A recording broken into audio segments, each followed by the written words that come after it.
घर में था तो मुझे भाई ने फ़ोन किया कि भाई हमारा बच्चे ने शहादत नोश किया है, यहाँ पे एक जलसा हुआ है और जलसे पे ये बच्चे गए हैं, तो वहाँ पे जो है एक धमाका हुआ है, धमाके में मेरा बच्चे जो है शहीद हो गया है। जब मैं वहाँ से आ गए तो मैंने कहा कि बच्चे कहाँ पे आए, तो वो मुझे फ़ोन पे बताया कि 2 बच्चे मैंने मौके से ही उठाकर घर लाया था और एक हमारा बड़ा बेटा है जो 17 साल उनका उम्र था, वो जो है अभी तक मालूम नहीं है कि कहाँ पे आए,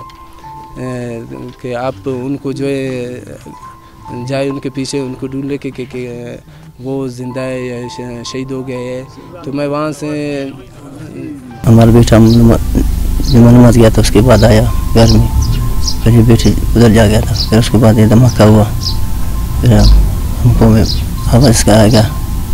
फिर 4 किली वाला जा रहा था, हमने उधर के अपना छोटे 2 बेटे को लाया, दूसरा उसको नहीं पता था, उसको 10-12 बजे से कोटे से उसको सेवल कराया।